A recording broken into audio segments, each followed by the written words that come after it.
Okay. Everyone, I assume, can hear me. If not, you can send me a chat and I'll do my best. It's a little unwieldy to try to do tech support for so many people, but if you have problems, let me know. Welcome everyone to today's webinar hosted by the Nevada Board of Professional Engineers and Land Surveyors. By attending today's webinar, licensees will fulfill the PDH requirement for 2 hours of professional ethics. Steve was going to go into that later on during the presentation. But my name is Derek. I'll be running the webinar today. Before I introduce our presenter, let me take care of a few housekeeping items. First of all, we're limited to the first 500 participants. And as we did in the previous webinar in May, this webinar will be made available as a YouTube video in the next couple of days. Likely I can get it up later today. It depends on how the workflow goes, but anybody unable to attend this webinar live will be able to get it later, and all of you will be able to watch it again as well. And that will be helpful in case you want to go back and grab a screen grab or the certificate or whatever. To avoid technical issues, I'm keeping everyone's mic muted. It just, again, it's a little overwhelming if I have to try to go through and find who's muted and who's not muted and that sort of thing. So if we can just limit your questions to the chat function, as I think a lot of you have been doing so far, do that. And then when we get to the Q&A section towards the end of the presentation, we'll go through them and try to get through all of them. One other note, you may document, so some of the questions are around how to document your participation in this webinar. The way it works in Nevada is you can record your participation in any format or fashion that is good for you. You can keep an Excel spreadsheet, you can keep paper copies, whatever works for you is totally up to you. That means you can also document, you can take a screen grab of the presentation, you can take a printed copy or a copy of the certificate. You can do any of those things. The other thing that I would tell you, we have a tip on our website, and I tell people all the time too, if you have an NCEES record, that's a great place to store your PDH certificates, activity, log your hours, all of those things. And that's super, super convenient for you. It's free.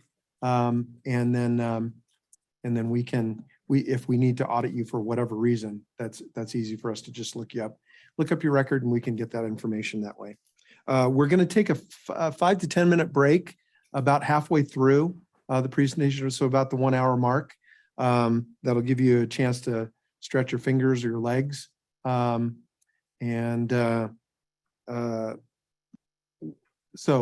yeah, when we get to the point. With that, let me introduce our speaker, Steve Heiner. Steve is a retired civil engineer from Texas, but he is currently a compliance investigator for the Nevada Board.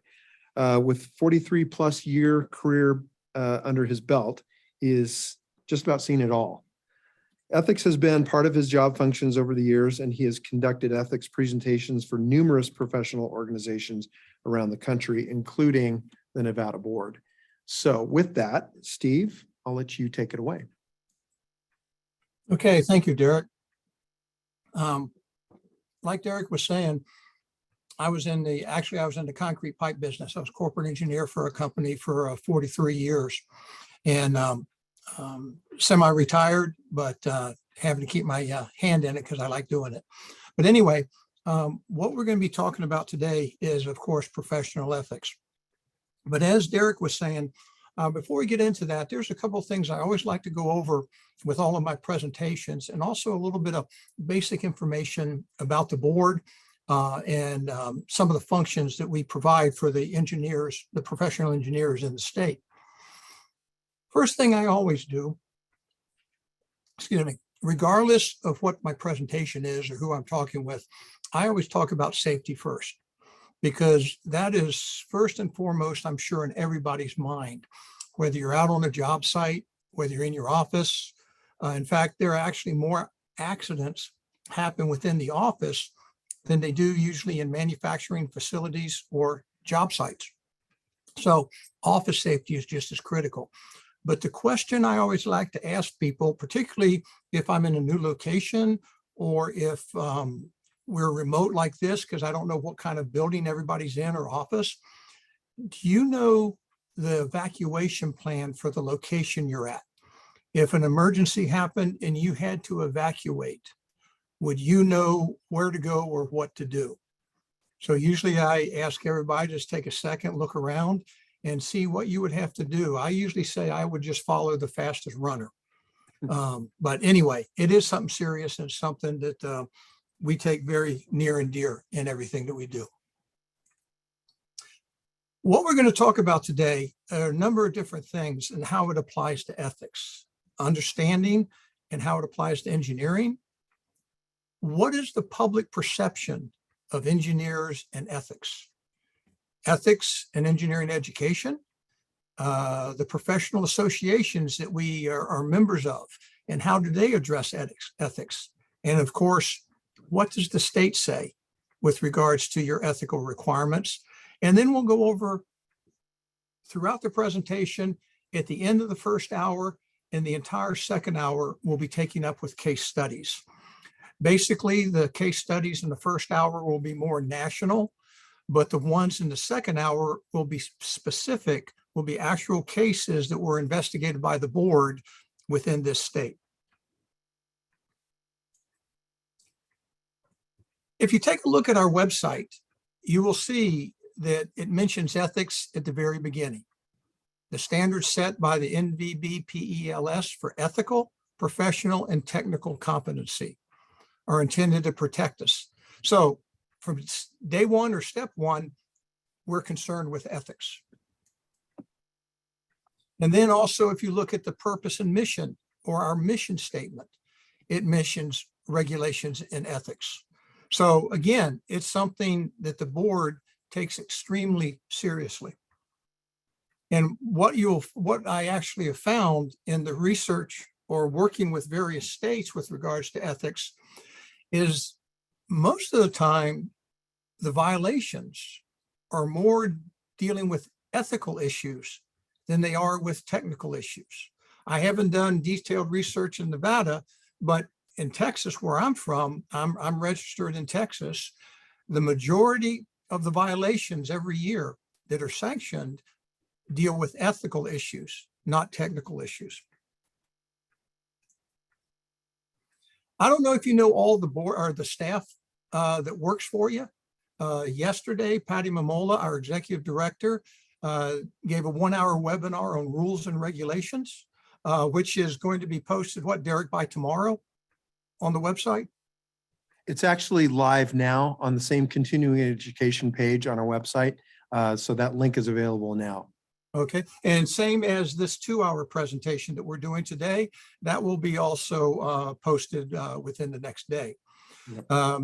Jasmine Bailey, that's probably somebody you really want to get to know. She is titled our licensing specialist. She handles all the new PE registrations, all the compliance, not compliance, but documentation and all the renewals when you have to renew every your registration. Murray Blaney, operations and compliance, myself, one of the investigators, and Derek, who you've also met today, communications and compliance. But any of us will help you out. If you ever have any questions, you can call the main office or drop us an email. And if we don't know, we will get you an answer. And then there are the board members. They are appointed by the state. They are serving a 3-year term, and they may serve up to 4 terms before they have to have another board member take their place. And a number of the board members do serve the entire 4 terms. So they are extremely knowledgeable, but you probably know a few of them. Michael Kidd, of course, being the board chairman. Now, oh, that's why I did problems when I double dip there. It's very interesting to note that with all the changes coming out, what we decided to do was have a book printed up.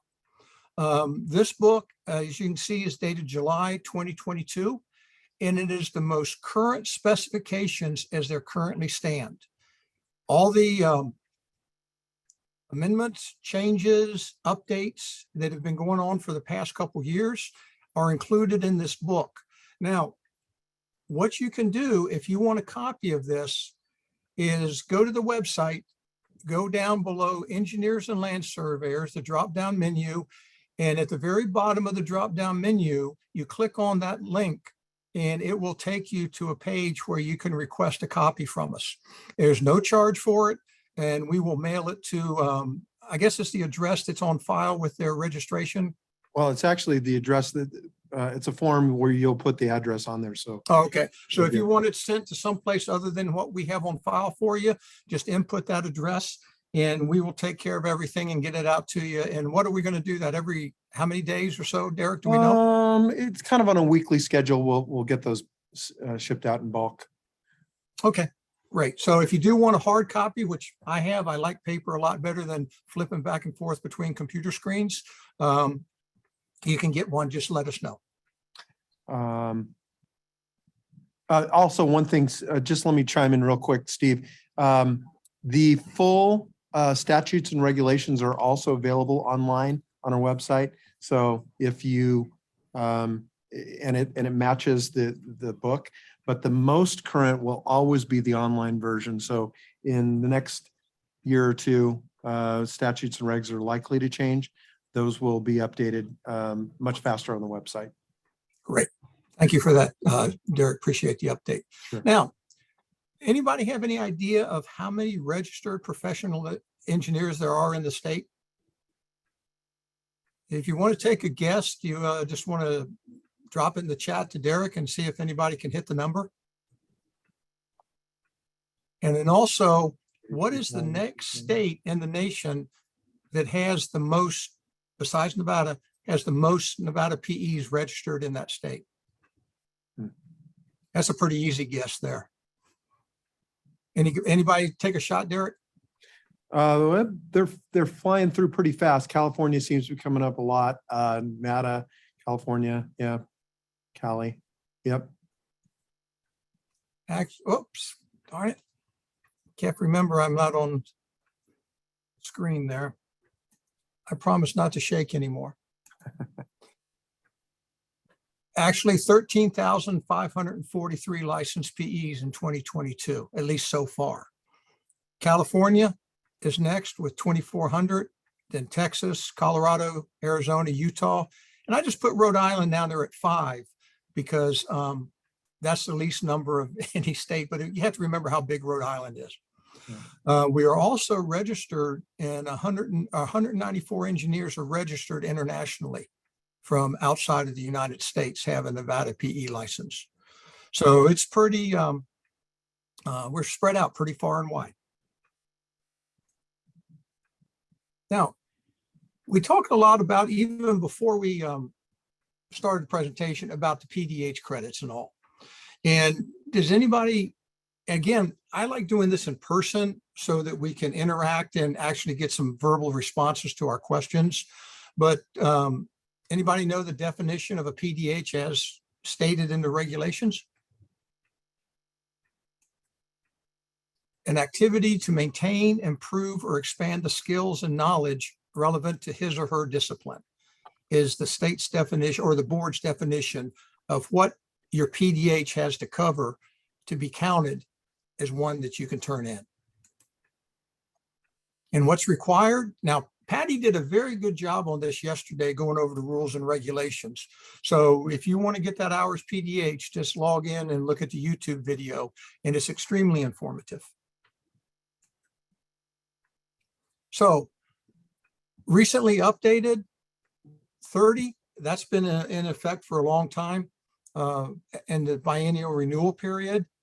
But what was added, of course, were the 2 hours of professional ethics and the 1 hour of rules and regulations. Now, any excess PDHs above 30 can be carried over to your next renewal period up to a total of 15. So if you get overzealous and get a few more than 30, you can carry those over to your next renewal period. The exception being, of course, ethics and rules and regulations may not be carried forward. So say you got 4 PDHs in ethics, you could count 2 of those as a regular PDH for this renewal period, but you could not count it as your next renewal PDH credit for ethics or rules and regulations. Now, we were having a discussion about this before everybody logged on, but anybody want to fathom a guess as to how many states currently require an ethics PDH for professional engineers? 12. What are we 10, looking at, Derek? 12, 10, 15, 5, 10, 5, 50, 20, 18, 20, 32, 25, Hike. Okay. 45. Actually, it's kind of interesting. 17 plus the District of Columbia currently require an ethics PDH as of 2022. What's interesting in that is I started doing these presentations in 2013, and at that time, only 6 states required you to maintain an ethics PDH to maintain your license. So people are really getting on the bandwagon, and it's really moving forward. This is a map. All the states in yellow require an ethics PDH to maintain your license. Anybody want to fathom what the dark blue states represent?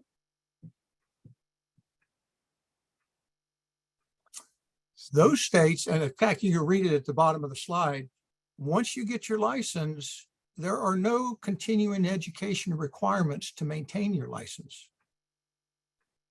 I always found that kind of interesting, particularly California. But then all those blue states. Now that's for PEs. Next question is land surveyors. Is it the same as PEs or is it different? Any guesses? How many?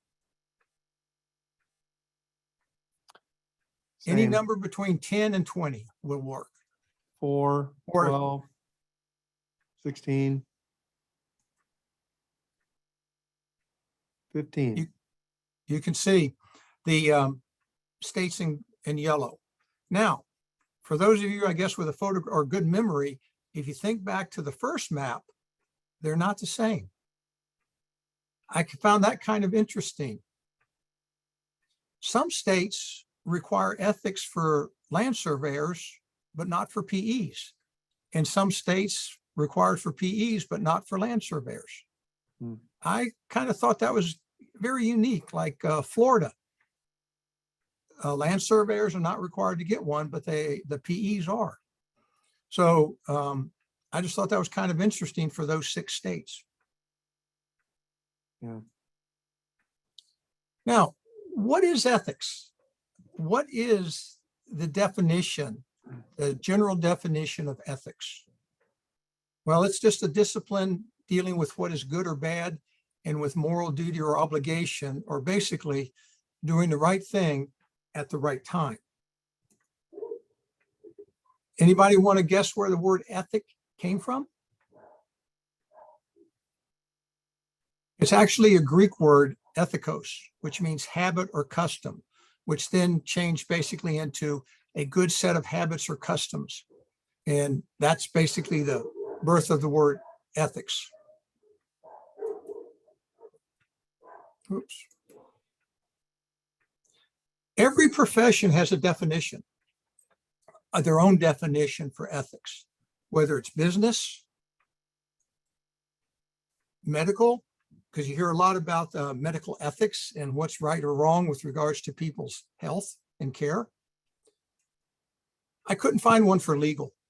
I don't think attorneys have it, and I apologize to any attorney who might be listening in, but actually they do.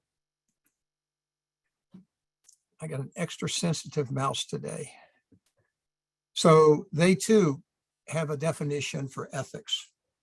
And of course, engineers, basically doing the right thing in our decisions and the issues that we're addressing.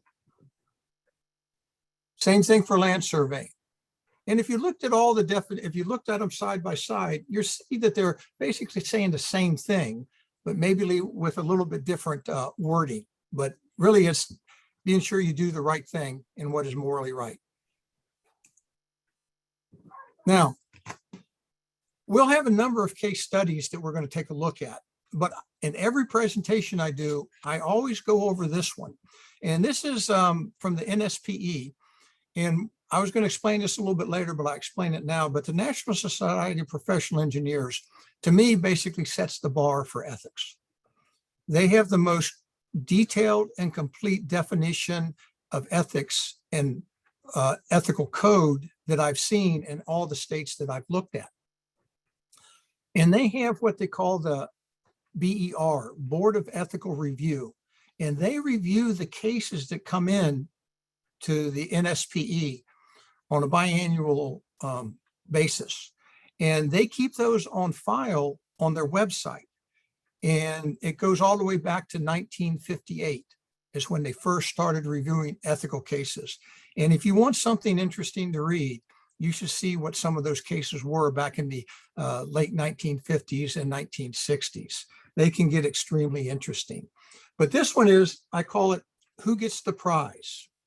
And these are actual cases that were reviewed by the NSPE.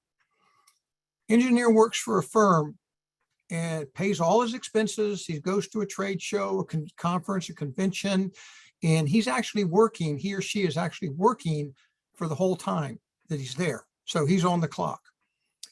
He throws his business card into a punch bowl, fish bowl, and they pull it, and he wins a cash door prize of $5,000.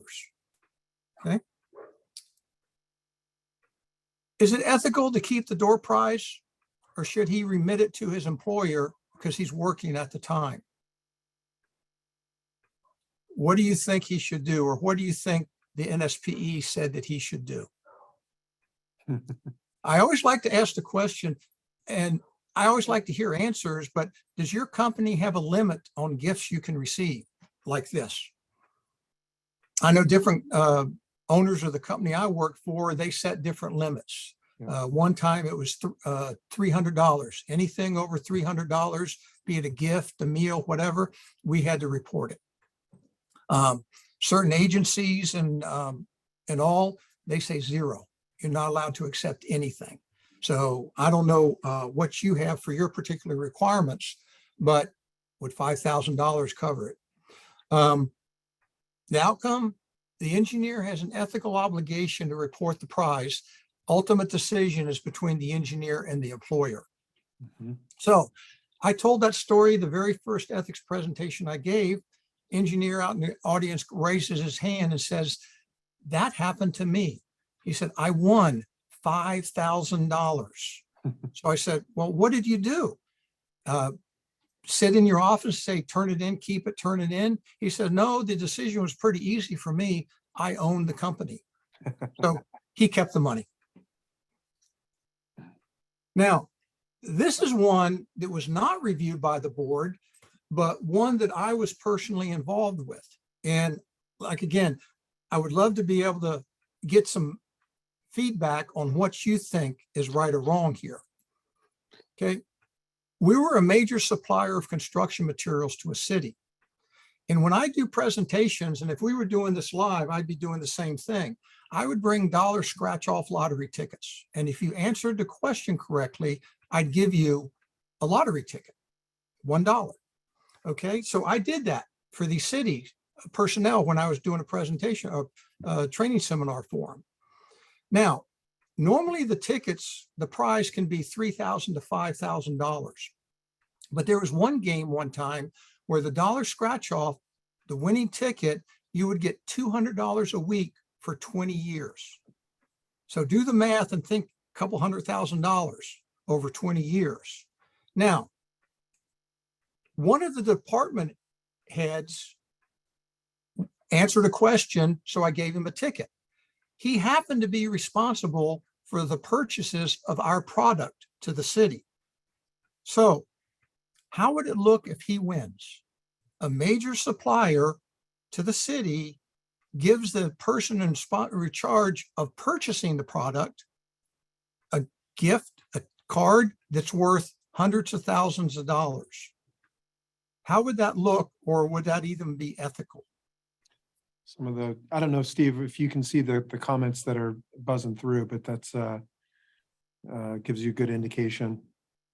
No, can you read them? I can't see them. Shouldn't accept the ticket. That would appear to be a conflict of interest. $1 lottery ticket is only worth $50 or 50 cents. Conflict of interest. So it seems to be. Because so I stopped doing it. It just, not that they told me to or anything like that. In fact, the people liked it, they enjoyed it, but I just didn't feel right doing it. So I stopped it. And that became a standing joke between me and the department head, because his philosophy was, you're not giving me that hundreds of thousands of dollars. He said, you're giving me $1. You're giving you the potential.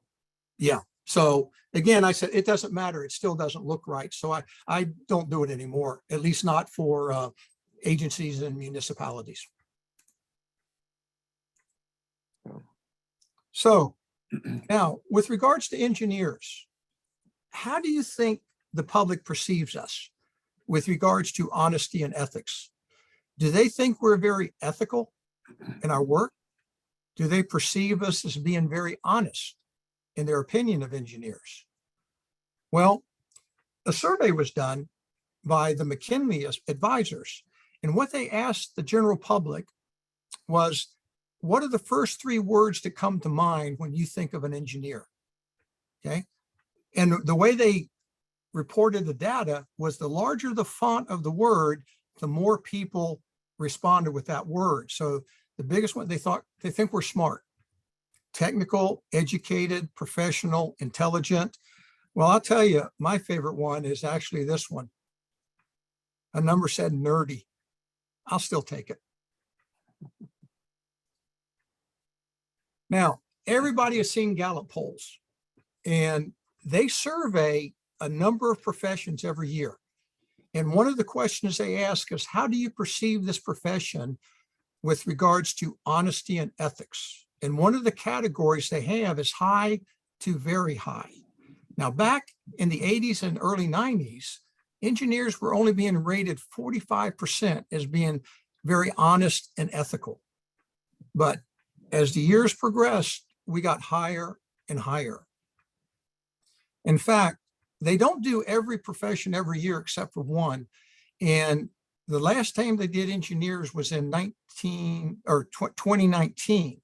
And we rated 66%, put us number 2 with regards to the highest ratings. And in that year, nurses, engineers, medical doctors, pharmacists, and dentists.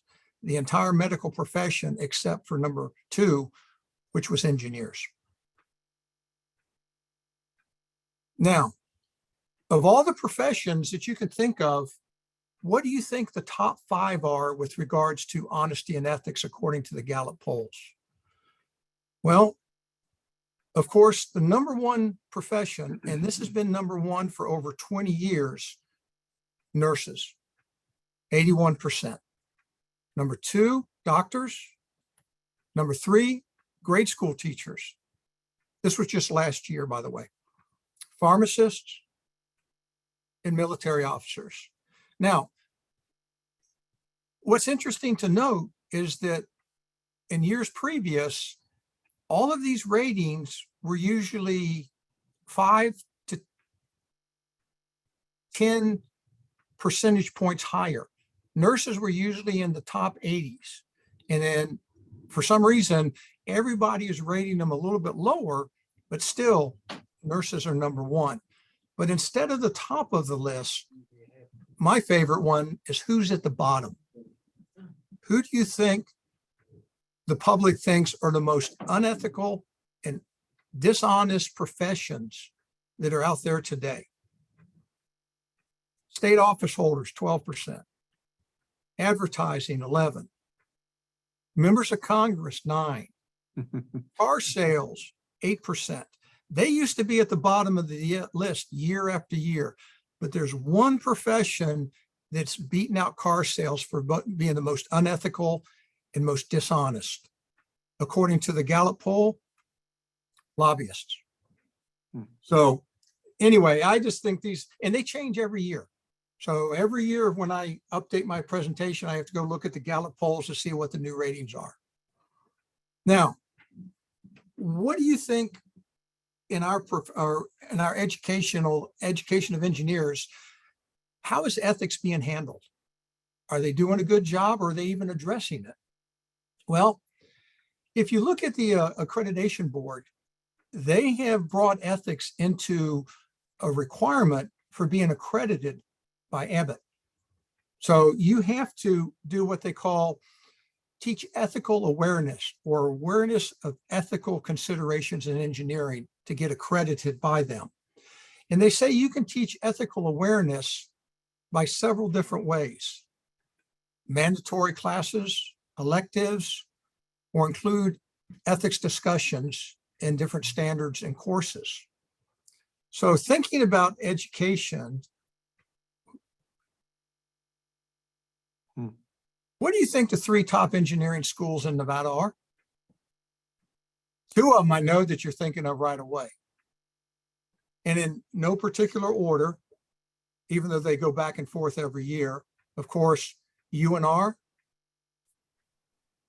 UNLV, and the third one actually is College of Southern Nevada.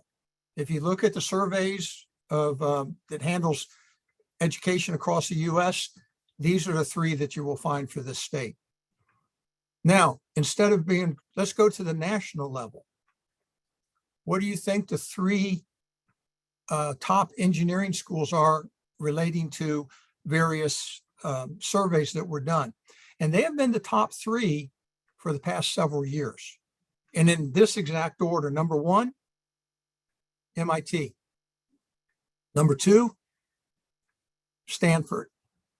And number 3, University of California, Berkeley. And I've been researching these and updating them every year, and these have been the top 3 nationally for a good number of years. We got a Now, Cal Poly alum, I think.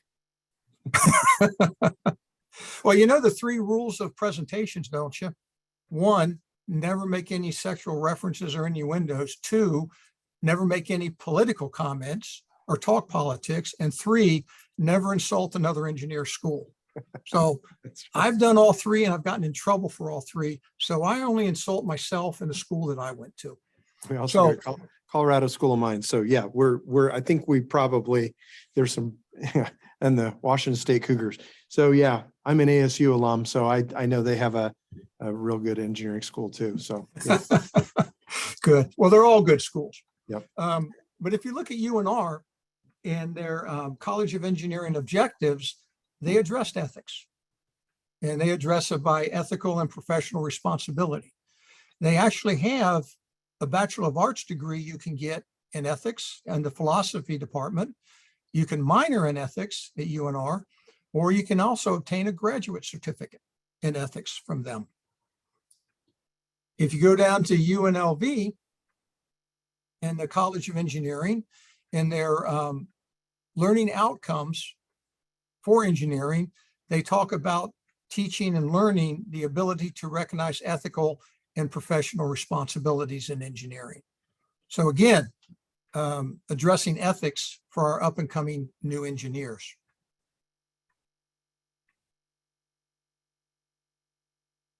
In fact, with UNLV, they have a number of ethics courses. And as you can see, the majority of them being with the philosophy department, but there is one in the engineering department, ethics and the professional practice of engineering. I don't know if there are any graduates. I'm sure there's some UNLV graduates online here. And I don't know if you actually took that ethics course or not when you were in engineering school down there. Whoops. You got a couple here. I hit the wrong button again, and a screen came up that froze me.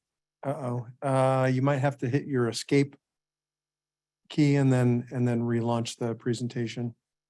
Well, it looks like you're back now. You click. No, it's still locked up. hit the escape key and then that'll end the presentation. Just restart it.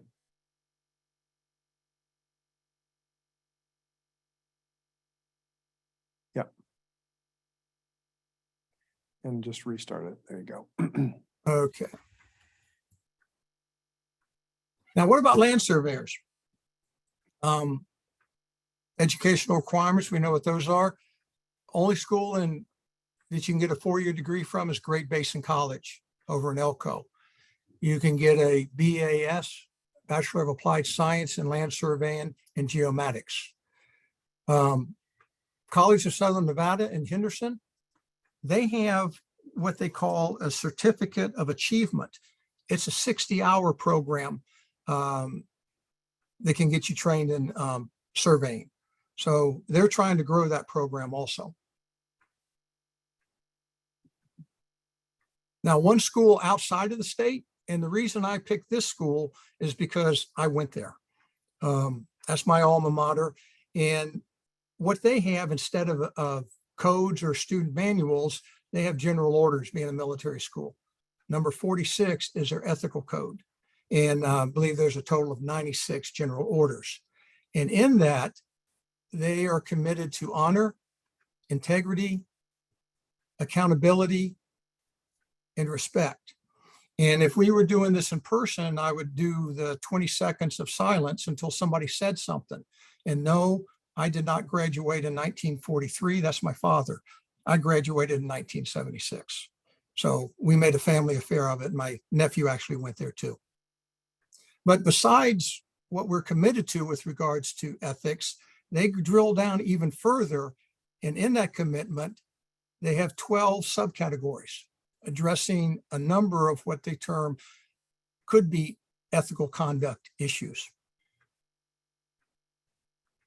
So with regards to that, let me ask you a case study question. And this is one of NSPE about the obligations of an engineering professor who becomes aware of cheating. So you're a professor, you're a PE, and you're told by one of your students that he witnessed cheating in another professor's class who's also a PE. The student reported it to Professor B, but he didn't feel that any actions were taken or appropriate actions. So he comes to you and says, what should be done? So what do you think your ethical obligations would be under these circumstances? A student comes to you and says, I witnessed cheating in another professor. He did not take any action, or the student didn't feel that he took any action. So one answer, Professor A should attempt to address this with Professor B. I would have to say you probably attended one of my presentations before, because that's the correct answer. Yep. And I've used this thing before. You should do that. Approach the professor to verify the allegations and whether appropriate actions were taken. If not, follow the university's code of process for handling these types of matters. Now, what about our professional associations with regards to ethics, the national associations? Well, if you look at the NSPE, as I said earlier, they've had a very detailed ethics code. It was first adopted in 1946 and most recently revised in July of 2019. And as you can see, it's gone through numerous reiterations through the years. And in it, there's a statement that a number of ethics codes makes, and that is protecting the public health, safety, and welfare. If you look at any engineering code of ethics, whether it's an association, a state, or anyone, you will see that comment made: public health, safety, and welfare. And it's stated numerous places in the NSPE code. In their fundamental canons, very first one, hold paramount safety, health, and welfare of the public. They talk about acts for each employer as a faithful agent, avoid deceptive acts, conduct yourselves honorably. In the rules of practice, they state it again, safety, health, and welfare of the public. In professional obligations, it's stated again. So again, it's something that covers a multitude of areas, but everybody takes it extremely seriously. I talked about the Board of Ethical Review a little bit earlier, established in '54, 7 licensed members, PEs, and appointed by the president, and they meet twice a year to decide cases and review the ethical issues that are presented to them. If you go on the website, they also do something I found was very interesting. They have what they call the State Watch, and they actually monitor what's going on in all 50 states with regards to different legislation regarding the engineering profession. Something that happened in Nevada, this was back about 2017, where legislation was attempted to be enacted that would reduce the to establish the least restrictive means of regulating or licensing people. And it covered engineering. But once the NSPE national chapter and the state chapter found out about it, they acted very quickly, developed a response, presented it, and the issue was killed. So again, it shows what associations and organizations can do to protect the engineering community. One other one that's made the rounds, because I go in and look at this every so often, and this was in Texas a number of years ago, but I see it still rearing its head in other states. And if you can believe this or not, they wanted to install tracking software on any state contractors that were using or that were doing state work. And what this software would do to be sure you're working on the project was count your keystrokes and mouse event frequency and record a screenshot of your screen at least once every 3 minutes. It has not, I don't know of any state where it's been enacted yet. It always gets killed. But I could just see significant, like it says, privacy and security concerns there. So let me ask you one more question. And this is not an NSPE case study. This was something that was presented to me in another city. And what was happening, if you think about the ethics code, you're not supposed to compete unfairly with other engineers. So an owner asked for bids for designing a private subdivision project. One engineer does not compete in the bidding process for this work. He waits for the engineer and the contractor to be selected. And actually, what he would do was he'd drive around and, everybody puts up signs on the projects before they start. Gives you the name of the project, the owner, and sometimes it lists the engineer or even the contractor. And what he would do is he'd wait, and then he would approach the owner and tell him he can redesign the project, still being fully compliant with all specifications, and save the owner money. And he did not go through the bidding process with the other engineers. Would you consider this ethical or not? This was asked of me, and I didn't really have an answer. It's not something that anybody put before the NSPE or the ASCE or anybody, but would you consider it ethical? Maybe we just have a few yes or no answers. Derek, are we getting anything? My mic was off. All no's. I would agree with that. What about the ASCE? They adopted theirs even before NSPE, 1914. And there was a major change in their code of ethics in October of 2020. Brand new code. Their code of ethics, previous code, was based on the Canon models, just as you saw for the NSPE. But what they've changed to is what they call the stakeholder model. And it's a new way of organizing their ethics code. And what you have or what they said, it makes the structure more intuitive to the engineer seeking to resolve ethical concerns. So instead of canons, they came up with, I want to just call them stakes or stakeholders. Those being society, nature and built environment, profession, and clients and employers. Now, if you're interested in finding out what it's all about, they have a two-part presentation posted on their website that explains what this new stakeholders model really means. And even though it's a whole new concept, they still incorporate health, safety, and welfare of the public. Same thing in the society stakeholder.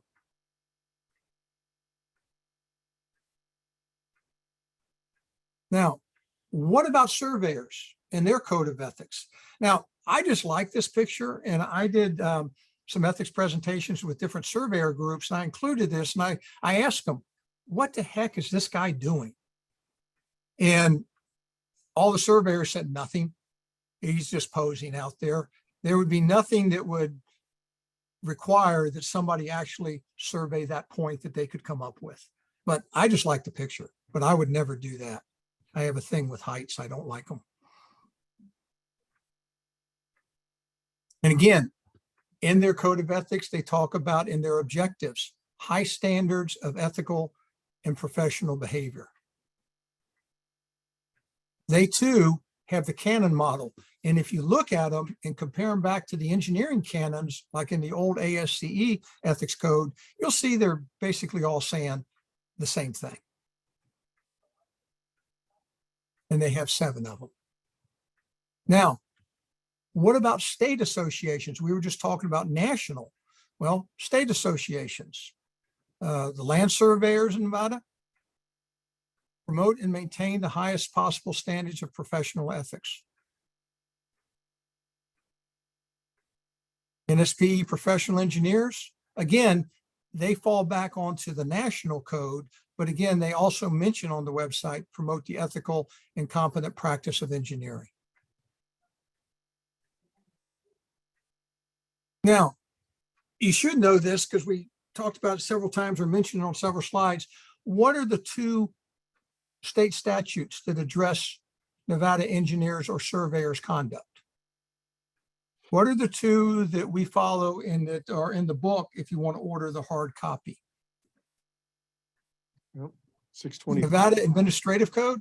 I kind of jumped the gun there, Derek. Are some people filling it in? Yeah, 625. They're the good guesses. 623, close. 625. You have 625 of the Administrative Code, and you have chapter 625 of the revised statutes. Yes. NRS and NAC are the way we abbreviate them. The purpose in the NRS, chapter 625, that looks kind of familiar, doesn't it? Safeguard life, health, and property, and to promote the public welfare. Worded a little bit differently, but the same thing that we've seen since we started this. Fundamental principles, maintaining high standards of ethical conduct. And again, with regards to that, more of what you're required to do. Actually, 625.500 is what covers conduct and ethical conduct. And again, they state it throughout the code, safety, health, and welfare of the public.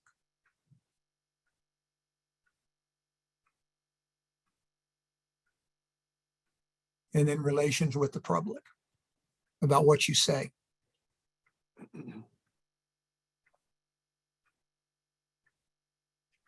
And again, I'm not going to take time to read them all. You have them either on your computer through the website, or if you care to order a book, they'll be right there at your fingertips.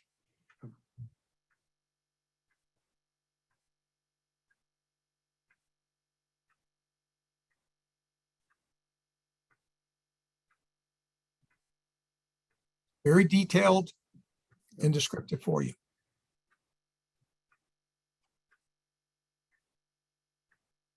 And it goes into pretty good detail also, both for engineering and land surveyors.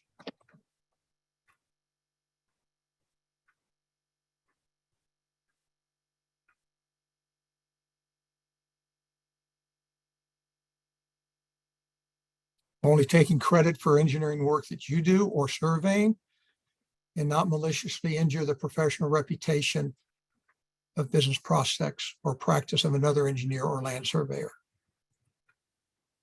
And you are required to report any violations that you find.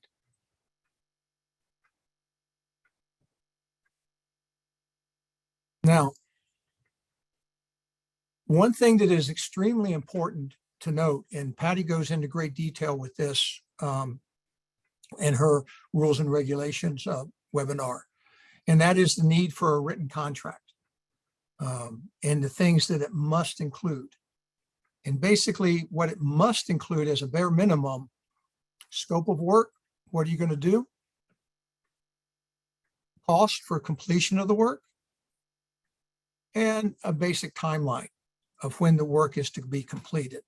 Now, one other requirement, but it was added just recently, and it's in the updated code, is that you need to disclose whether you have professional liability insurance or not.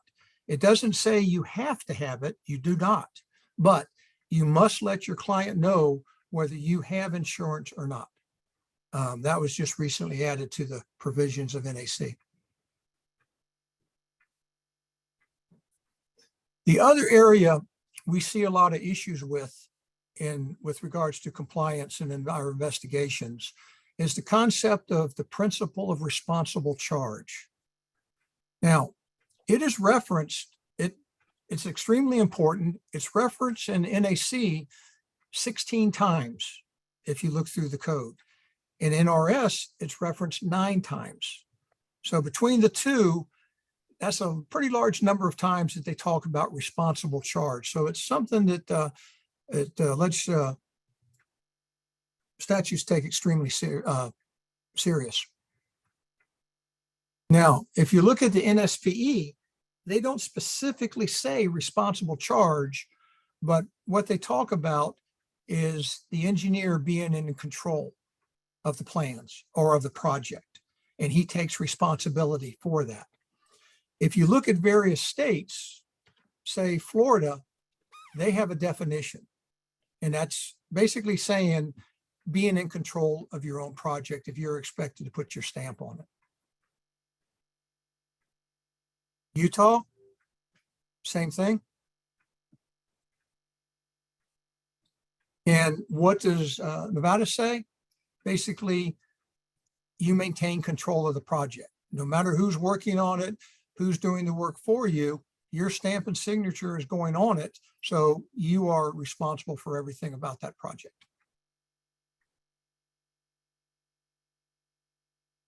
What's also new to the code is that an engineer does not physically have to be in the office or in the location to be considered in responsible charge. So you can have one engineer if you have multiple offices who is in responsible charge for all the offices. It used to be the person had to physically be officed in that location. That has been changed. And again, it goes into 625, 610.5 about putting your stamp on things. You must be in responsible charge. Same thing, going further into the stamping and signing and sealing. Now, mainly with regards to disciplinary actions, if we had to pick a top 4 or 5, what we normally see, like I said, not being in responsible charge, working without a contract, not being a faithful agent to your client or employer, unlawful practice of engineering or surveying. A lot of times licenses expired, they're not licensed. They may be licensed in another state, but not in this one. In fact, there was one case where an engineer had practiced for 10 years with an expired license. And he got caught because the company he was working for found out about it. The clients never knew. His submittals were never caught that his license had expired, but the people he was working for said, you turn yourself in and let them know, or we're going to do it for you. But 10 years. And then gross negligence, incompetency, or misconduct seem to be the, I don't want to say more common or top 5 or whatever, but we see a lot of these as being reasons for the complaint or violation. Now, what about the case studies I was talking about? We're coming up on an hour. We'll get through these as quickly as we can, and then we'll take our little break. So we'll get going right now. So again, you be the judge. These are NSPE case studies that I took off of the website, ones they actually ruled on. But I'd like you to think about how would these apply if you had to apply the Nevada code to them. And each one of them are addressed by our code. An agency hires a consulting firm to prepare plans and drawings for lines owned by the agency. The agency's engineers provide all the information to them, review the existing conditions, make recommendations for rehabilitation. And like I said, all is provided to firm A, and they prepare the CAD drawings based on the agency's recommendations. Agency ultimately approves the design and the drawings prepared by the firm that they hired.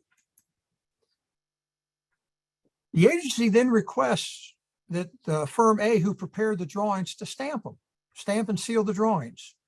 The firm refuses, as they said they did not make any engineering decisions and only provided the drafting or CAD operations.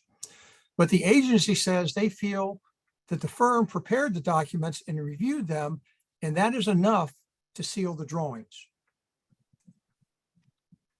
So the question, what should you or the firm do with regards to this situation? Should you stamp them, or should you continue to refuse to stamp them? Answers? Derek? No, do not seal. No, don't stamp. Do not stamp. Pretty much unanimous refused. Yeah, don't do it. Yeah. The NSPE board ruled that it would be unethical since you did not have responsible charge of the drawings or the designs. How about claiming credit from a former employer?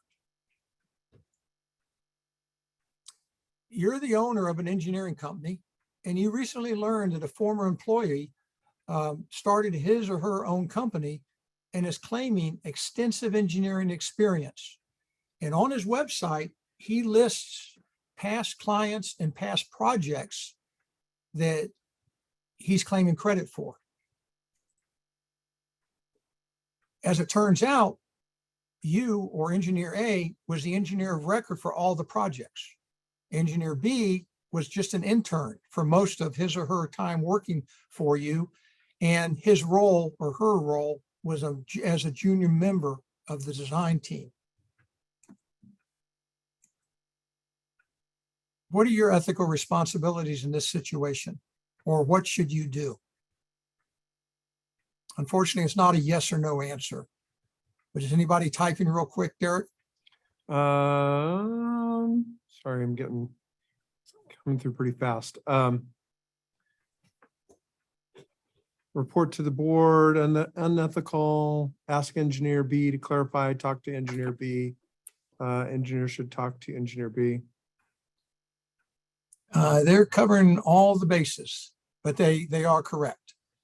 Kick his butt. What the board ruled was should send a letter or contact engineer B noting that falsely claiming credit for work he was not responsible for or only played a minor role in.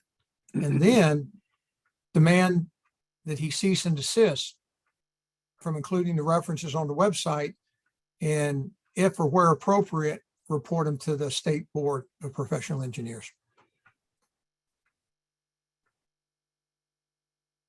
What about criticism? Engineering student in an online blog is and the blog's not associated with the school, parodied one of his or her professors.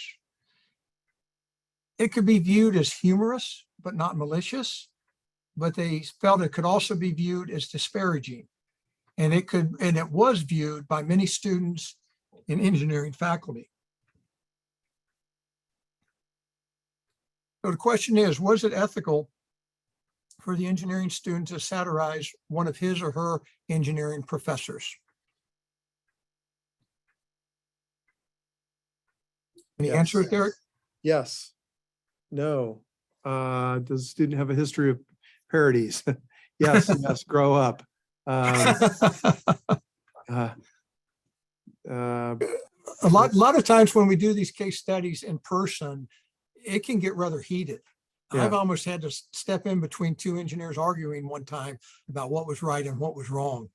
But yes. it's plus I have a lot of lottery tickets. Right. Yeah, just a smattering. Free speech. Yeah. Yeah. So students' actions were inconsistent with the NSPE Code of Ethics is what the board ruled, the NSPE board. And he or she should issue an apology to professor, both in the blog and personally, is what their findings were. Professional reference policy. We've all been there. You get a request from a coworker, a friend, another engineer, asking for a reference. Well, in this case, an engineer who is a principal for the firm establishes a firm policy where it would be improper for the firm employee to provide or serve as a professional licensure reference for a past employee of the firm. Question is it ethical for this engineer who's a principal of the firm to establish this type of policy? We get to say a yes or no answer. What are you getting there, Derek? No, no, no, no, no. Absolutely not. That's unanimous. Yeah. The board said it would be unethical. I can't even see why he would want to do that. Because one, the engineer wouldn't be coming to you for a reference if you weren't going to give him a good reference. Hey, Steve, I want to put a placeholder on a question that came up that I'm not sure we'll be able to cover it at the end, but specific to the previous slide about the student. One question was, why is the student, if he's not a registered engineer, why is he subject to NSPE rules? So anyway, don't answer that now. Just okay. Placeholder that, and maybe you can address it during the Q&A. Okay. How about conflict of interest? Reviewing and approving engineer offering redesign services. So you approve or you review the design, then you offer to change them.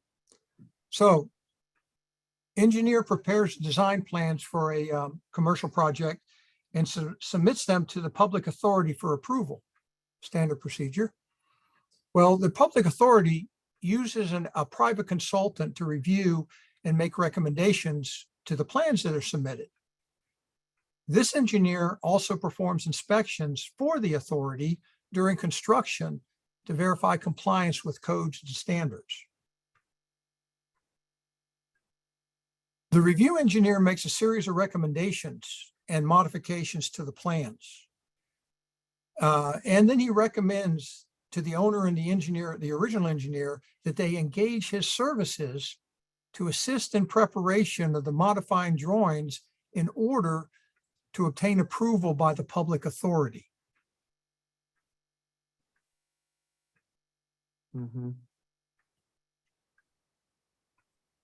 Pretty much no.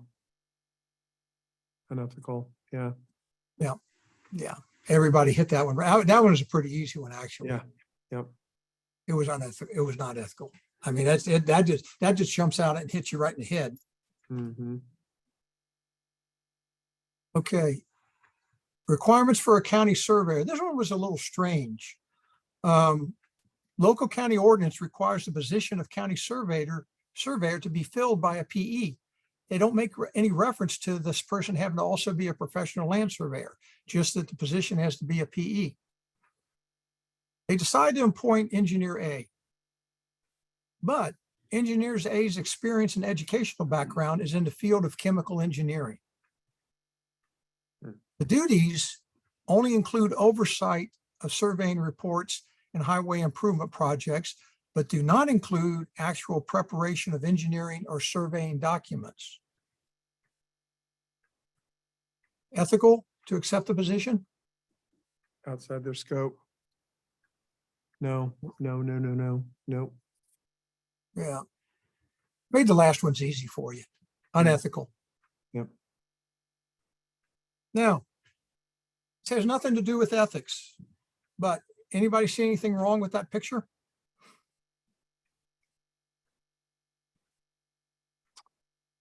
Any comments, Derek? No comments so far. US flag is underneath, wait, which flag should be on top? US flag below, American, yeah, it looks like. So that is correct. That Yeah. the American flag is not supposed to be flown below any other flag. Yep. Except, there always has to be a but. All right. During a church service conducted by naval chaplains at sea, when the church pennant, which that is, may be flown above the flag during the church service for personnel of the Navy. So, I mean, I like trivia. So I found that, and I just thought I'd ask the questions. And actually, some people knew that in previous presentations that I've given. So being along a military theme, the last one I want to talk about is the ethical obligations of the military. You're an engineer, professional engineer in private practice. You get mobilized as a reserve officer, and your duties will be as an engineer, and you are expected to use your civilian skills. You are subjected to the Uniform Code of Military Justice, which exempts you from civil liability. But as a professional engineer, the engineer feels professional and ethical obligations still apply.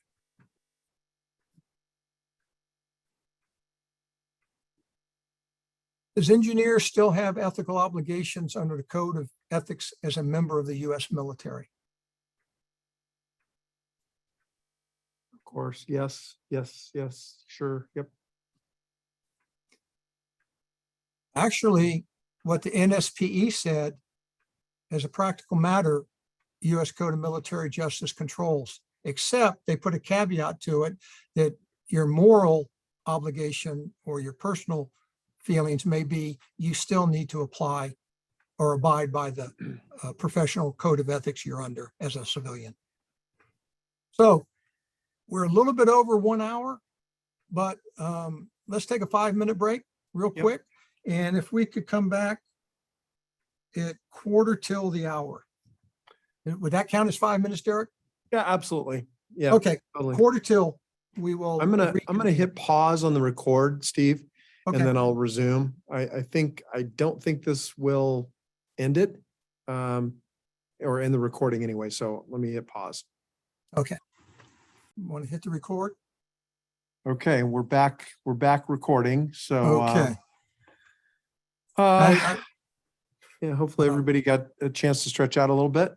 Yeah, sounds good. Okay, round 2 is going to be a little bit quicker than round 1, thank goodness. And what we're going to do is go over 5 case studies that were reviewed by the board and investigated by the Nevada Board of Professional Engineers. And of course, the first one everybody is familiar with, and that's Harmon Towers down in Las Vegas. This was back in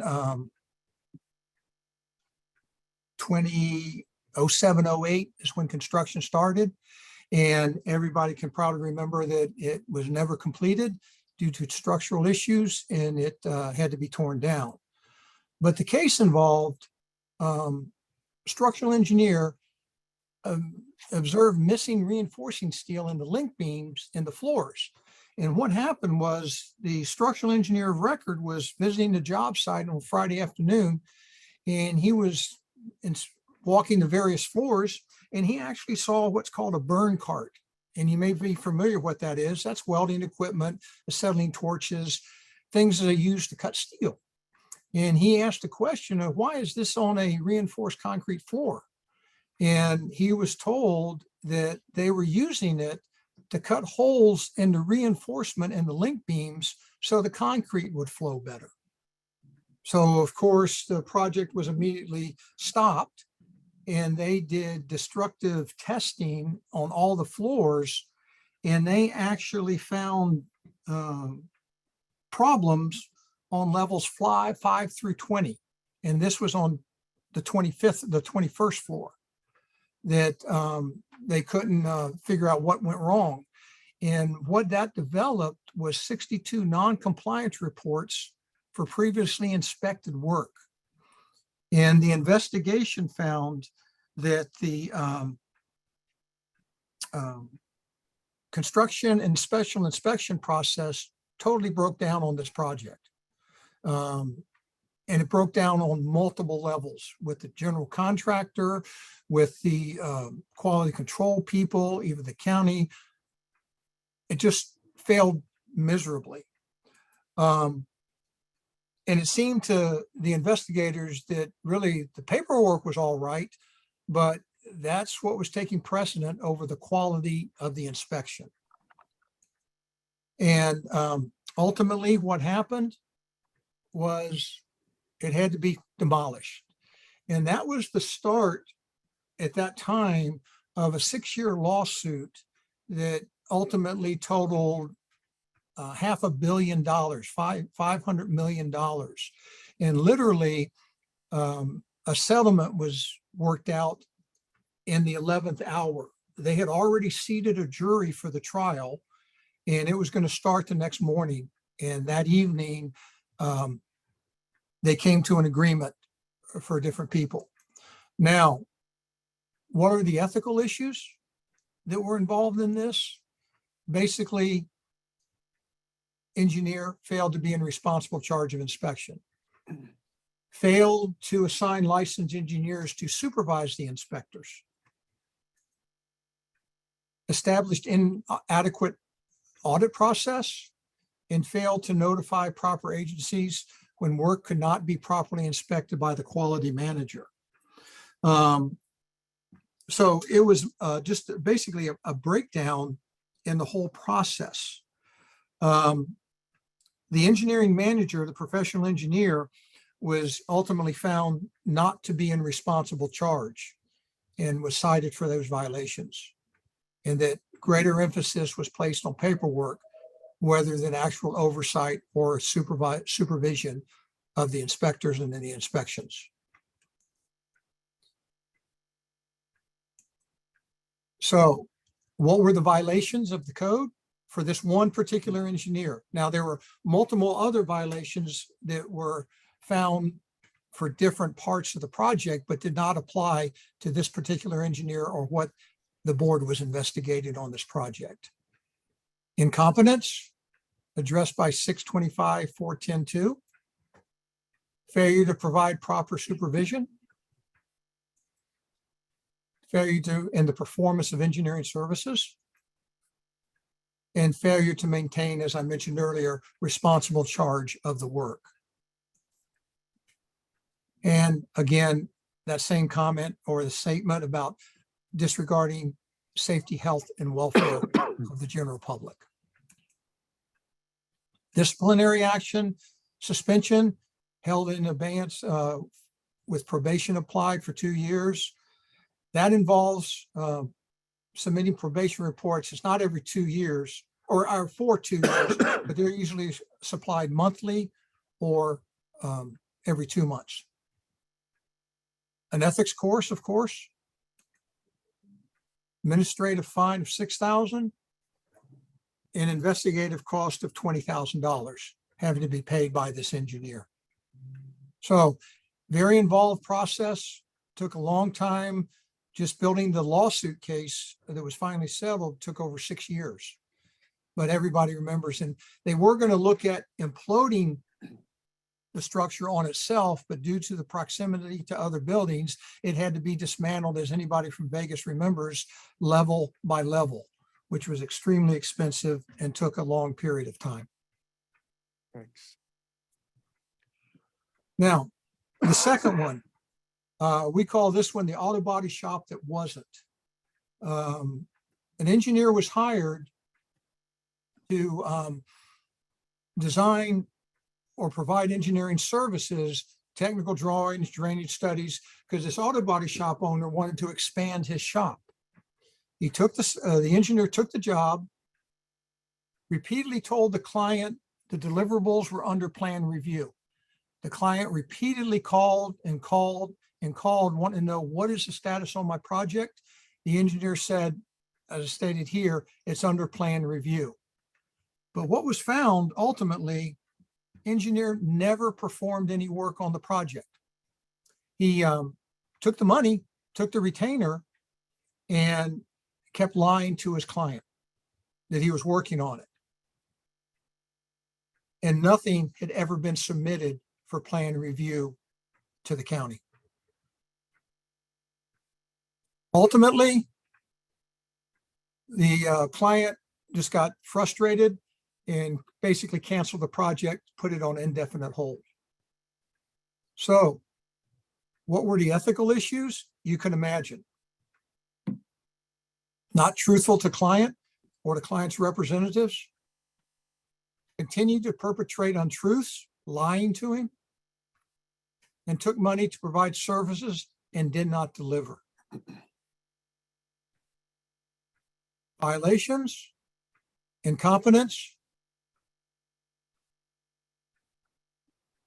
failure to provide proper supervision, not doing the work, failure in the performance of engineering services, and failure to maintain responsible charge of the work since none was done.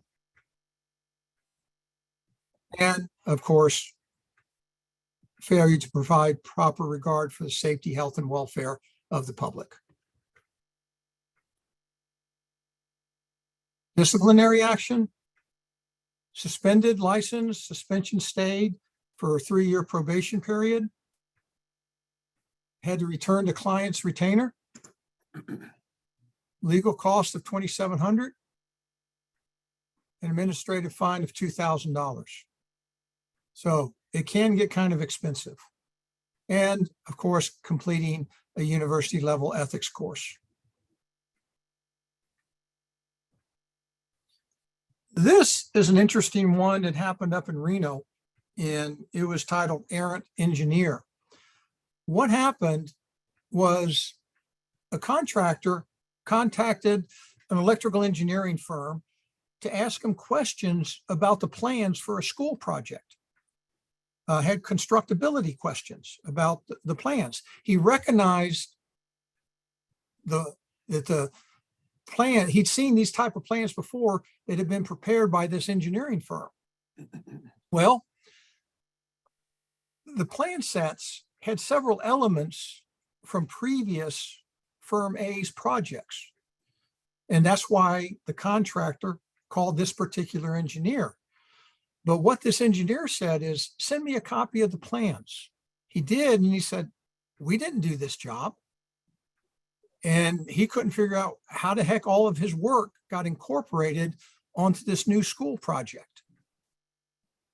Because it was only partially, his work was only partially copied, it turns out that the whole set of drawings were not constructible at all. So the engineer from firm B cut and pasted firm A's work, but didn't do a very good job of it. Thanks.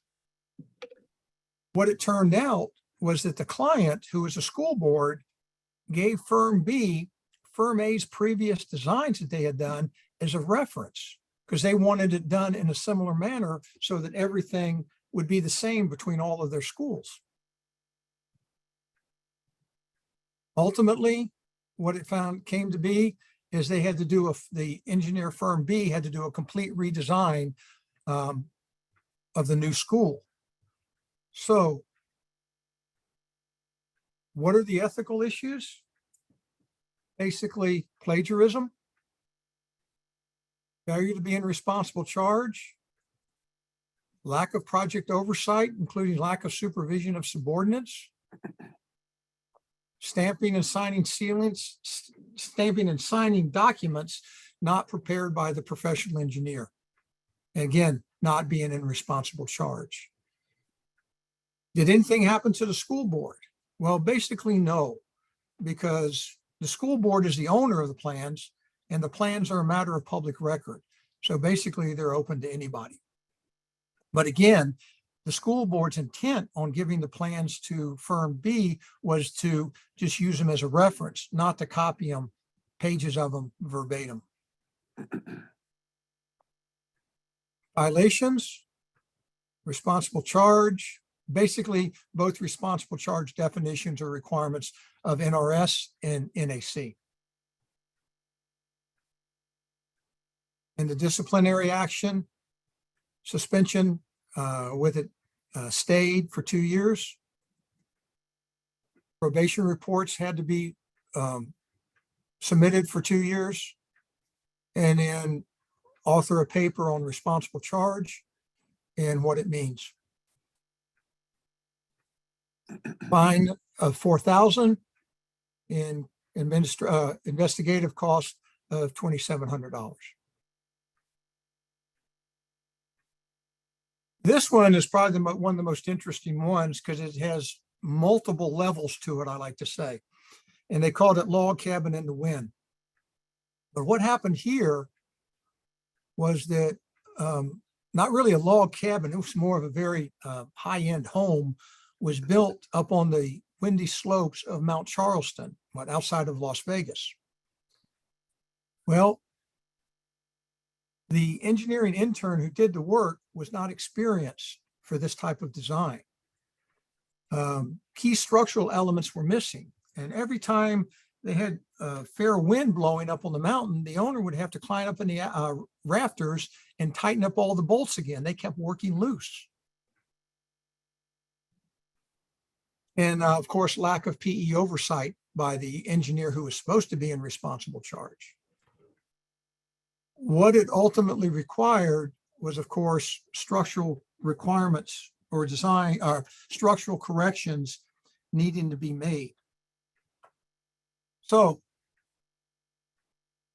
the board investigation, well, I'll get to that in just a minute, but what at first were the ethical issues? Took work he was not qualified or competent to perform, failed to be in responsible charge of the engineering design or of his engineering intern, who happened to be the engineer's son who did this work, and failed to properly supervise the engineering intern who, as like I said, was his son. Violations, negligence and incompetency, and failure to safeguard safety, health, and welfare of the public. So, disciplinary action, again, suspension, pay for the design, review, and fix by a board designated PE for the structural corrections. All structural designs that this engineer undertakes during the probationary period must be reviewed by a board designated PE, and this engineer has to pay for those costs of the review for the 2-year probationary period. And complete university level courses in structural engineering. Administrative fine of $3,500, investigative cost of $2,500 had to be paid. Now, it continues. He fails to fix the design of the log cabin. His structural work that he's conducting under his civil engineering license is not peer reviewed. So his structural ability had been stripped or was stripped from the civil engineering license. And he continues to offer civil engineering structural services, which have been previously forbidden. Ethical issues, poor judgment, took on work he was not qualified, competent to perform, and failed to comply with an order of the board. Violations, incompetency or misconduct, failure to comply with orders of the board, and of course, safeguard safety, health, and welfare of the public. But that's not the end. Several years later, while he was still on probation and all of these other things had been enacted and set for him to do, he authors a report for a homeowner. The report was to address excessive cracking in the walls of her home, and she needed that for a complaint she was filing against a contractor with the Nevada State Contractors Board. So the engineer provided structural engineering services despite the board order revoking his ability to do structural engineering as a civil engineer. So what happened was that the board revoked his license, his civil engineering license, and they had already pulled his structural engineering license. The reason is the board was concerned with the engineer's competency. He just wasn't doing anything that he was required to do by the stipulated agreement or by his probation. And based on that, and based on the fact that the board felt ultimate responsibility to protect the health, safety, and welfare of the public, they felt it was necessary to revoke his license in its entirety. And then finally, a surveying issue. We saw this, a surveyor going rogue. And what happens here is an employee or an employer files a complaint against a former employee when they find out that their former employee was appointed treasurer for a professional organization. The complaint stems from an earlier criminal case against the employee. He was charged with committing petty larceny against the firm. What he did was he did side jobs using the firm's staff, equipment, and facilities without permission of his employer. So he was doing side work, but basically charging it to the company, but receiving payment from the clients. There was a court-ordered restitution that had to be made to the firm. Because what he did, he actually talked the client into leaving the to line on the payment checks blank, and he would fill in his own name.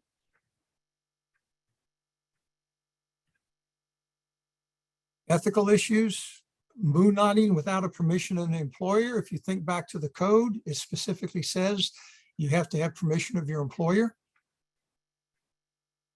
Criminal actions. What about the firm? Were they involved in any ethical issues? Basically, they could have been, because they would have a professional obligation to report violations or violators to the board. And the firm had informed the board that they had not initially intended to report it to the board. They were just going to handle it themselves. The violations, misconduct, conviction of or entry of a plea of nolo contendere is a violation if you're either convicted or you even just enter that plea. Failure to act as a faithful agent. This time it was to an employer and not to a client. And not engage in supplementary employment or consulting practice except with consent of your employer or of the employer. Disciplinary action. His license was suspended and put on probation. Submit probation reports of the work done. And complete an approved ethics course. investigative cost of $5,700. And that would be the 5 case studies. Now, what I'd like to take the next few minutes to finish up our 2 hours and see if you have any questions that you want to write into the chat room for Derek, or any other questions you have of anything covered in the last 2 hours. So Steve, Harmon let me, Towers? Just a second, Derek, I'll be right with you. okay. Harmon Tower, just giving them the names of the case studies we just talked about. Shop That Wasn't, Aaron Engineer, Log Cabin in the Wind, and Surveyor Gone Rogue. You were going to say it, Derek? Well, I was just going to say, before people type their questions, I want to get to a couple questions that occurred earlier in the first Mhm. section, just so that those don't get lost. So yeah, please feel free to type your questions in the chat regarding these case studies. But Steve, getting back to the original or the first part of the presentation, I've got a couple questions here. Hopefully I paraphrase them correctly, but ethics exemptions for government employers are, and that was, I think that was one of the, at the beginning, the question is whether or not you can be exempt from ethics if you're a government employee. Does that ring a bell to you? I mean, As a government employee, yeah, being exempt from an ethics requirement? yeah. Does that, being a government employee, does that exempt you from ethics requirements? I would say no. Okay. And let me see. No, yeah, Julie said no. Anyway, I wasn't sure. I don't remember whose question that was. And then the other ones are, why doesn't Nevada require liability insurance? I don't know the answer to that question. No, I don't either. I can check on, if you wouldn't mind, I don't remember who asked that question. Shoot an email to me. My email is going to come up here in a minute. You can also look up my email on the board's website under staff. But shoot me an email with that and I can get you an answer on that. I've got how is competency determined? And I think that's one where we were, earlier on, we were going through some of the violations and stuff that, and the, what the outcome was. Competency is determined, after an investigation, and Steve, maybe you can answer that a little bit in more detail. Just kind of if you look at the investigative process and the outcome. Well, the incumbency is determined by what is being investigated, how serious it is, and what was involved in the violation. And it's just not determined by one person. There is a very detailed and extensive review process that goes through. First, the investigators, or either Derek or myself, or even Murray Blaney, will do the initial investigation and sort out all the facts.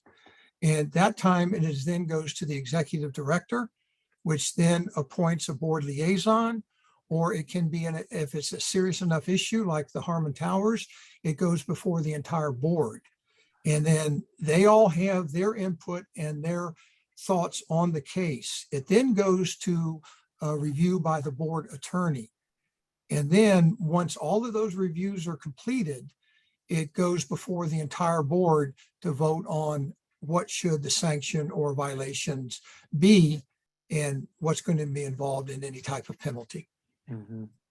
So it's not an easy decision to make, and it's not written in stone as to what defines incompetency. And I guess the more important part of that is it's not arbitrary. There's a very regimented process that it goes through to make that determination. So, right.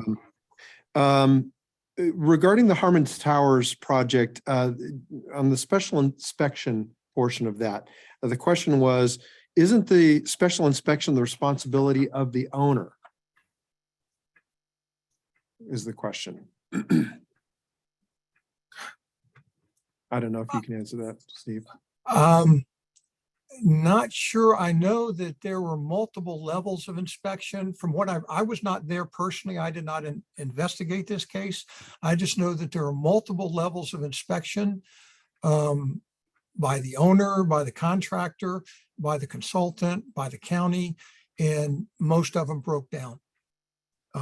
Was what I read when I read the case file Okay. on this. So yes, I would say the owner had their own inspectors there, but so did everybody else too.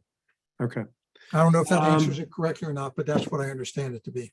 Yeah, and I'm not familiar with the case at all. So let me just read through. We've got a handful of questions that have just come through.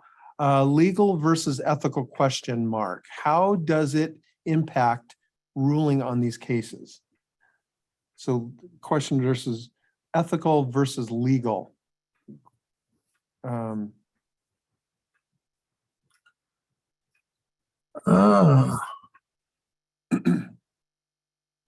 So does it, and maybe just to be clear, how does it impact the ruling, meaning the board's ruling on these cases?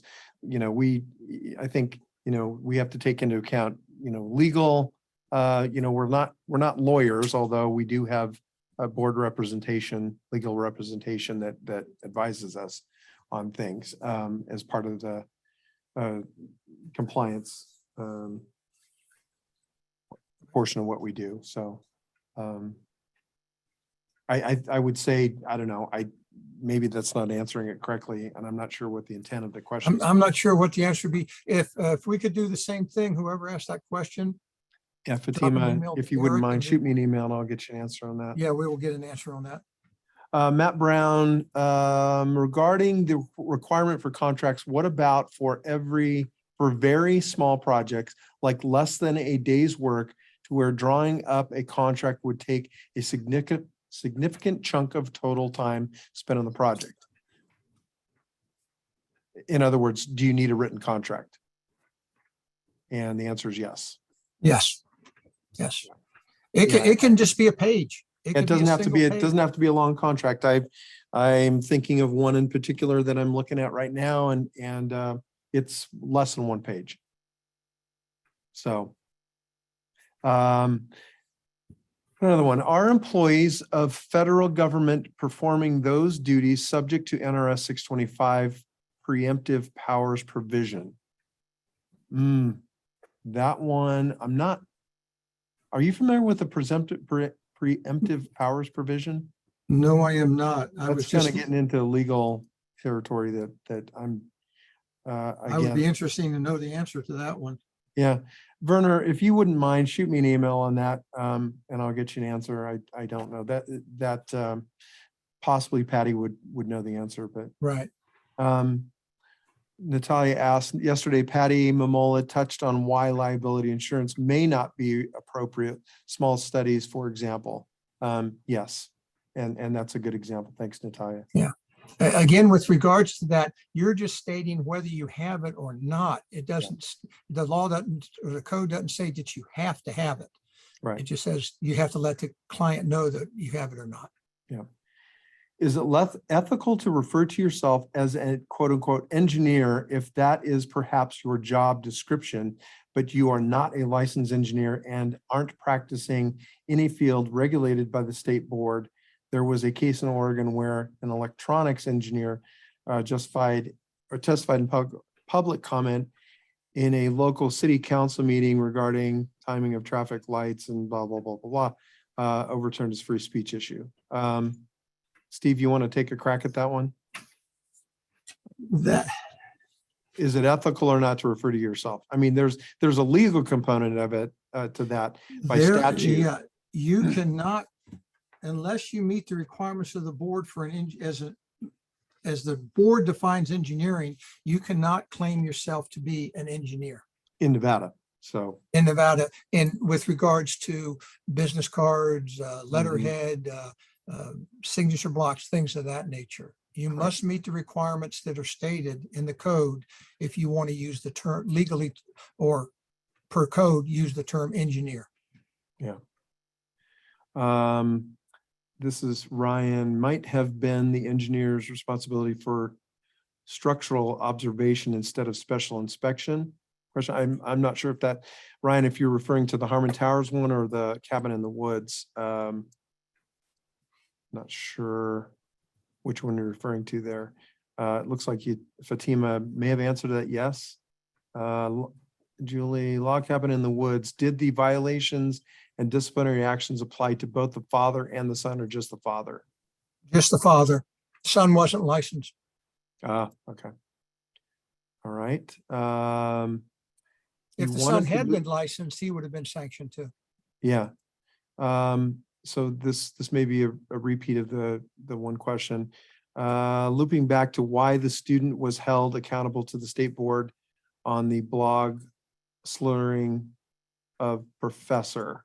I think that's just a reminder to talk about that one. Yeah, keep on going. Let me see if I can find that specifically.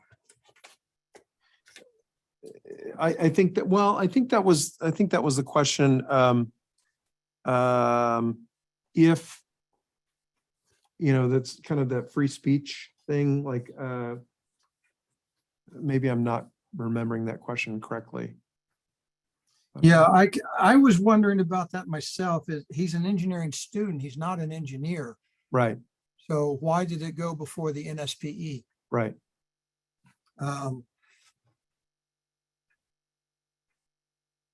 Yep. If you can get the person to send, I'll research that and find out. Yeah. Because usually Sorry, the these- NSPE write-ups yeah, are these- anywhere from 3 to 6 pages long. Yeah, And I have the whole case here and I will find an answer for you. yeah. I apologize. Some of these get a little bit more complicated. And I know it's difficult to do this in chat. I apologize.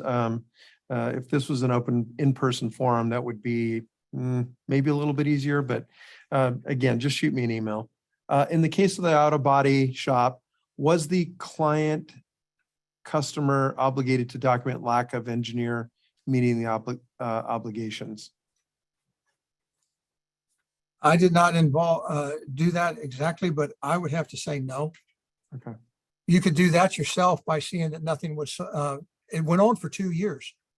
Yeah. With nothing being done. So all you'd have to do is review the county permitting and see that nothing had ever been submitted. Yeah. And there was no hard copies of anything that the engineer could supply to the client. Yeah. Kenneth, by the way, I'll thank all of you for your patience and your comments. I mean, some of these comments are very good. It's so thank you for providing it. Kenneth, comments. I see all the time groups like operating engineers who are not in any way engineers use business cards and openly call themselves engineers. Yeah, that's, I was just talking to my wife about that subject this morning.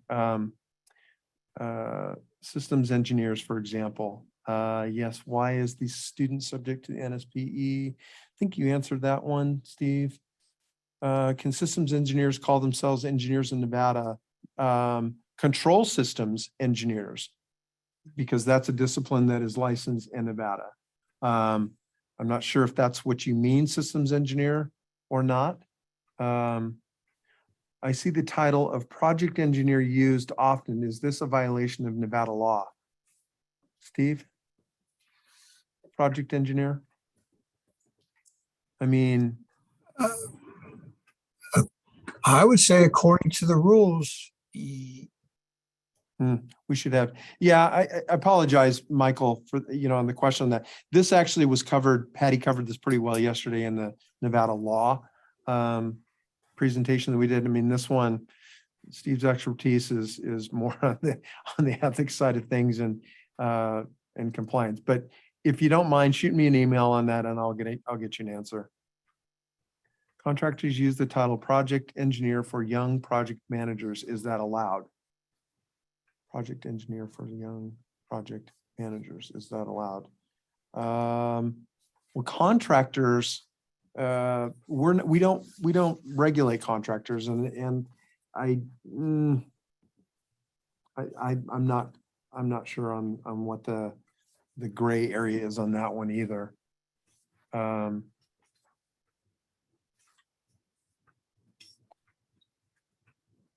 Anyway, again, people shoot me an email with some of these specific questions. It just kind of, they're flying a little bit over my head and Steve's head. Patty and Yeah. Murray are much more experienced in a lot of the nuances and details of the law and would be better able to answer those questions. Student case, perhaps he had passed the FE exam already, then EI could be held accountable for the ethical requirements. Yeah, maybe.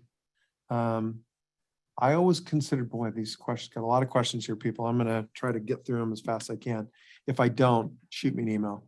I always considered the title professional engineer as the protected title, not the word engineer on its own.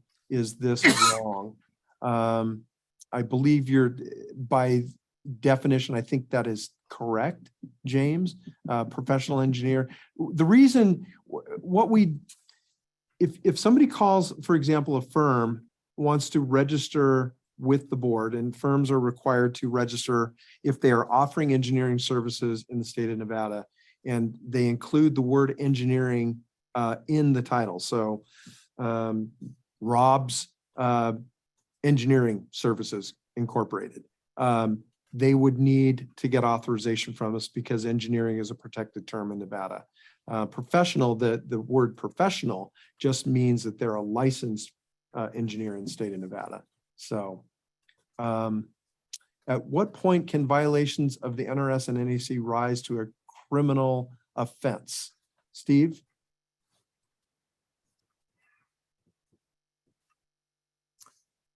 I mean, I guess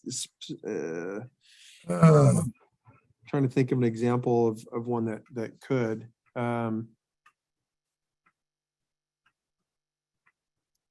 Criminal negligence, somebody's harm. Well, Physical harm. we are kind of as an aside to that, if you get convicted of a felony, you're not allowed to be licensed. Well, But that does not address if it's engineering related or some other type of Right. felony. yeah. That's a good question again. I should have taken up the whole 2 hours of talking, so we don't have time Boy, for questions. yeah. Jared. Jim, yeah, well, I've got 32 questions still to go through. I'm not going to get through them all. We're not going to make it. No. So what- if we don't get to your questions, I'm going to Yeah. volunteer Derek, just shoot him an email and we will get you an answer to your question. Yeah, in fact, Steve, if you wouldn't mind clicking through to the next slide, I think where the certificate is. Yeah, that one right, oops, go back. That one's got my email up there. Shoot me an email and I will funnel that, direct it to people that can get you an answer. Jim's got a question here. Jim, I think you're starting to get into a potential complaint actually with your question. And it's too long an answer for me to provide here. So shoot me an email. To what extent can PEs use disclaimers in their deliverables to the client that transfer project risk to the client? Boy, that's has some nuances in there that I'm looking for things that I can quick answers like there was a yes or no. case not in this state, but went before the NSPE board where an engineer put a disclaimer Mhm.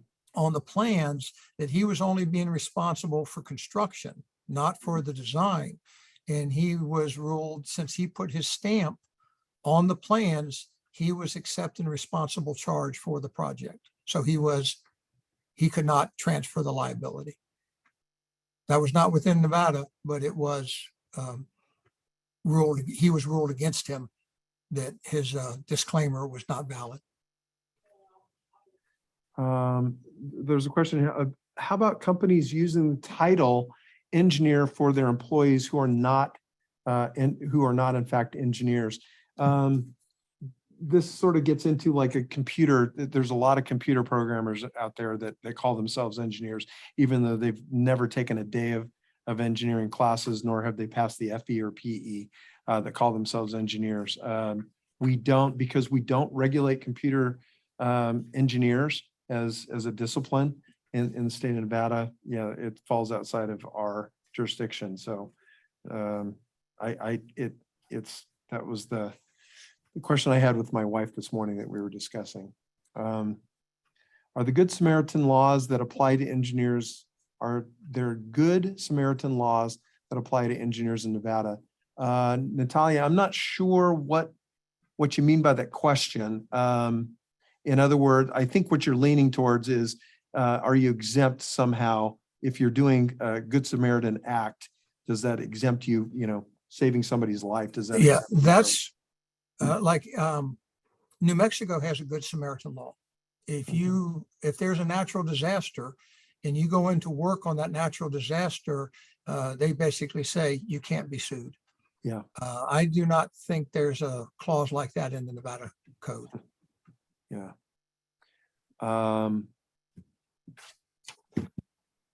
Yeah. Let me do this because we've only got a few minutes left here. And again, there's a bunch of questions that I'm just not going to be able to get through. Thank you for these are great questions, by the way. Just they require longer answers than we have time for. But let me do this because some of the questions that are coming through are people are asking about the documentation of participation completion of this webinar. What's on the screen right now is a certificate of completion. You can, as I said earlier, you can document your participation in any format that you would like.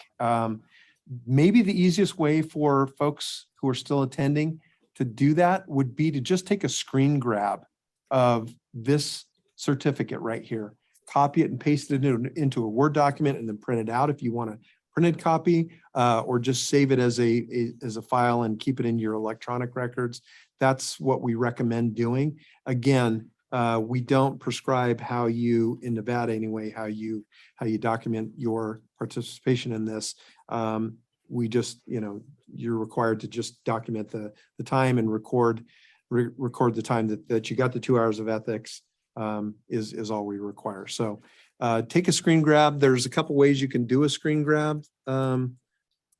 If you are on a PC, let me try to get to that. It's Control or Shift, Window key, and the letter S will give you the snippet function. On a Mac, if anybody's on a Mac, it's Command Shift and the number 3. And that'll give you the ability to take a screen grab of that certificate. So I think, let me just try to scroll here. Can we get a certificate? Yeah, concerning the minimum content contact. Boy, again, I apologize. I'd really like to get through a lot of these questions, just not going to have time to do it. Apologize for that. You guys are a lot more engaged than we had in the previous session, Steve. So that's good. Thank you. Anyway, send me an email. I'll do my best to get those answered for you. Apologies for not getting to all those questions. Steve, you got a couple minutes to finish up. Is there anything you want to say before we? No, thank you. Like I said at the very beginning, go in under staff on the website. If you need our email addresses, you can contact any of us. And if we can't get an answer for you, or if we don't know the answer, we will find one for you and get back to you. We promise you that. Absolutely. And one more thing, everyone, this video will be available on that continuing education page on our website. Yesterday's presentation is there now. I'll get this one up in the next day or so, and you'll be able to rewatch it and get, you can get screen grabs if you would like. And you can also watch it again if you want to get answers to some of the earlier things that we covered. Anyway, thanks again for everyone for attending. And Steve. Yes, thank you. And yeah, thanks everybody.